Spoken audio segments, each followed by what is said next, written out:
Hi കൂട്ടുകാരെ, വിനീസ് കിച്ചണിലേക്ക് എല്ലാവർക്കും സ്വാഗതം. എല്ലാവരും സുഖമായിരിക്കുന്നു വിശ്വസിക്കുന്നു. ഇന്ന് നേരിട്ട് വന്നൊക്കെ ഇൻട്രോ ആണ് പറയുന്നത് കേട്ടോ. അപ്പോൾ ഇന്ന് വെറൈറ്റി ആയിട്ടുള്ള ഒരു പഴംപൊരിയുടെ റെസിപ്പിയാണ് കേട്ടോ. നമ്മളെ തട്ടുകടയിലൊക്കെ കിട്ടുന്ന പോലെ അല്ല, വീർത്ത പഴംപൊരിയുടെ റെസിപ്പിയാണ്. അപ്പം വീഡിയോയിലേക്ക് പോകുന്നതിന് മുമ്പ് വീഡിയോ കണ്ട് ഇഷ്ടപ്പെടുവാണെങ്കിൽ ലൈക്ക് ചെയ്ത് ഷെയർ ചെയ്ത് കമന്റ് ചെയ്ത് സബ്സ്ക്രൈബ് മറക്കല്ലേ. അപ്പം വീഡിയോയിലേക്ക് പോകാം. നല്ലോണം പഴുത്ത പഴം കൊണ്ട് ഒരു വെറൈറ്റി പഴംപൊരിയുടെ റെസിപ്പിയാണ് കേട്ടോ. നമ്മൾ പഴംപൊരി പല റെസിപ്പിയിൽ ഇട്ടിട്ടുണ്ട്. ഇതിപ്പോൾ നമ്മൾ വെറൈറ്റി ആയിട്ടാണ് ഉണ്ടാക്കുന്നത് കേട്ടോ. അപ്പം ഇതിനടി ഞാൻ 3 പഴം എടുത്ത് വെച്ചിട്ടുണ്ട്. മാറ്റി വെച്ചിട്ട് നമുക്ക് ആദ്യമേ ബൗളിലേക്ക് ഒരു 3/4 കപ്പ് മൈദ ഇടാവേ. 3/4 കപ്പ് മൈദ ഇട്ടിട്ടുണ്ട്. 1.5 ടേബിൾ സ്പൂണ് അരിപ്പൊടിയാണ് ഇട്ടേക്കുന്നത്. നമ്മൾ ഇടിയപ്പം ഒക്കെ ഉണ്ടാക്കുന്ന അരിപ്പൊടി. 1.5 ടീസ്പൂണ് പഞ്ചസാരയും കൂടി ഇടാവേ. ടീസ്പൂണ് പഞ്ചസാരയും കൂടി ഇടാം. നമുക്കൊന്ന് മിക്സ് ചെയ്യാം. ഇനി നമുക്കിതിലേക്ക് നമ്മൾ വെറൈറ്റി ആയിട്ട് ചേർക്കുന്ന ഈസ്റ്റാണ് കേട്ടോ. നമ്മൾ ഈസ്റ്റുമായിട്ടൊന്ന് ചേർക്കുമ്പോൾ നല്ല നമ്മളെ തട്ടുകടയിൽ കിട്ടുന്ന പോലെ നല്ല പൊങ്ങി കിട്ടും കേട്ടോ. ഒരു 1/4 ടീസ്പൂണ്, കാലിൻ്റെ ഇച്ചിരി കൂടെ ഇതായിട്ടുള്ളത്, പകുതിയായിട്ടുള്ളത് ടീസ്പൂണ് ഈസ്റ്റ് ചേർക്കുന്നു. ഇതുപോലെ 1/4 ടീസ്പൂൺ. നമുക്കൊന്ന് മിക്സ് ചെയ്യാം. എന്നിട്ട് നമുക്ക് ചെറു ചൂടുവെള്ളം, ഇപ്പം പൊടിയെടുത്ത പാത്രത്തിലേക്ക് ഒഴിച്ച് ചൂട് കൂടിപ്പോലെ നമ്മൾ ഈസ്റ്റ് ഇട്ടേക്കുന്നതുകൊണ്ടാണ്. അപ്പം നമുക്ക് പെട്ടെന്ന് തന്നെ ഇത് പൊങ്ങി കിട്ടും കേട്ടോ. ഇച്ചിരി കൂടെ ഒഴിക്കാം. ഒന്ന് മിക്സ് ചെയ്യാം കേട്ടോ. ഞാൻ 3/4 കപ്പ് ചെറിയ ചൂടുവെള്ളം ഒഴിച്ചിട്ടുണ്ട് കേട്ടോ. മിക്സ് ചെയ്ത് ശേഷം ഇതിൻ്റെ പരുവം ഞാൻ കാണിക്കാം. നമ്മൾ സാധാരണ നമ്മൾ ഏത്തയ്ക്കാപ്പത്തിനൊക്കെ എങ്ങനെ നീണ്ടും പോകല്ലേ, ഒത്തിരി കട്ടിയായിട്ട് ഇരിക്കില്ല, ആ രീതിയിൽ നമ്മൾ മിക്സ് ചെയ്തെടുക്കണേ.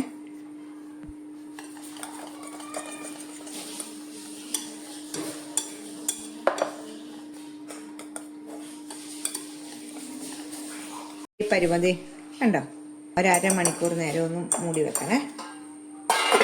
സമയം കൊണ്ട് നമുക്കിതൊന്ന് കട്ട് ചെയ്തെടുക്കാവേ. പൊളിച്ചിട്ട് ഇതൊന്ന് കട്ട് ചെയ്തെടുക്കാം. ഇപ്പം നമ്മൾ ഒരെണ്ണം 3ആയിട്ട് കണ്ടിച്ചിട്ടുണ്ട് കേട്ടോ. ഇതുപോലെ നമ്മൾ ഇങ്ങനെ കനം കുറച്ചാണ് എടുത്തേക്കുന്നത്. അപ്പോൾ ഇത് മൊത്തം എടുത്തിട്ടുണ്ട്. നമുക്കിനി ഉണ്ടാക്കുന്നത് എങ്ങനെയാണെന്നാണ്. ഒരു കഴിഞ്ഞിട്ടുണ്ട്. ഇതുണ്ട് മാവാണ്. അപ്പം നമുക്ക് മഞ്ഞപ്പൊടി ചേർക്കാവേ. ഇപ്പോഴാണ് നമ്മൾ മഞ്ഞപ്പൊടി ചേർക്കുന്നത് കേട്ടോ. 1/4 ടീസ്പൂണിൻ്റെ പകുതി മഞ്ഞപ്പൊടി. സ്വല്പം ഉപ്പൂടെ ഇതിലേക്ക് ചേർക്കാവേ. സ്വല്പം മതി. ഇത് നമുക്കൊന്ന് മിക്സ് ചെയ്യാം.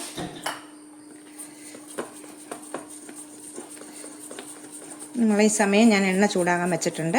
അപ്പം അതിലേക്ക് നമുക്ക് ഇപ്പം തന്നെ ഓരോന്നോരോന്ന് മുക്കിയിടാം. ഇപ്പം ഇത് റെഡി ആയിട്ടുണ്ട്. നമുക്കിനി എണ്ണ ചൂടായി കിടക്കുവാണ്. നമുക്ക് ഓരോന്നോരോന്ന് മുക്കിയിടാം. എണ്ണ ചൂടായിട്ടുണ്ട്. ഞാൻ ഇച്ചിരി മാവൊന്ന് നോക്കിയതാണ് കേട്ടോ. എണ്ണ റെഡി ആയിട്ടുണ്ട്. അപ്പം നമുക്കിനി ഓരോന്നോരോന്ന് മുക്കിയത് ഇതിലേക്കിടാം. ഇതുപോലെ 2-3 എണ്ണം വെച്ച് നമുക്കിടാവേ. ചെറിയ ഏത്തയ്ക്കായിരുന്നു കേട്ടോ, അതുകൊണ്ടാണ് വലിപ്പം. കണ്ടോ, ഇപ്പം തന്നെ കണ്ടോ അത് പൊങ്ങി വരുന്നുണ്ട്. നമുക്ക് തീ ഒന്ന് തീരെ കുറച്ച് വെക്കല്, മീഡിയത്തിൽ വെച്ചിട്ട് നമ്മൾ തിരിച്ച് മറിച്ചിട്ട് സാധാരണ ഏത്തയ്ക്കാപ്പം പൊരിച്ചെടുക്കുന്ന പോലെ പൊരിച്ചെടുക്കും. 1 മിനിറ്റ് കഴിഞ്ഞൊന്ന് ഇതായി കഴിഞ്ഞിട്ട് നമുക്ക് മറിച്ചിടാവേ. ഇപ്പം ആയിട്ടുണ്ട്. നമുക്കൊന്ന് മറിച്ചിടാവേ. നല്ല രീതിയിൽ ഇത് പൊങ്ങി വന്നിട്ടുണ്ട് കേട്ടോ. നല്ല കുണ്ടുമണി പോലാണ് ഇതിരിക്കുന്നത് കേട്ടോ. നമ്മൾ തട്ടുകടയിൽ നിന്നൊക്കെ മേടിക്കുമ്പോൾ ഇതേ രീതിയിലാണ് ഇവരുണ്ടാക്കി തരുന്നത്. നമ്മൾ വല്ലപ്പോഴും അല്ലേ ഇങ്ങനെ ഏത്തയ്ക്കാപ്പമൊക്കെ ഉണ്ടാക്കത്തുള്ളൂ. അപ്പോൾ നമുക്കൊന്ന് മറിച്ചിടാം. ഇത് മറിച്ചിട്ടിട്ടുണ്ട്.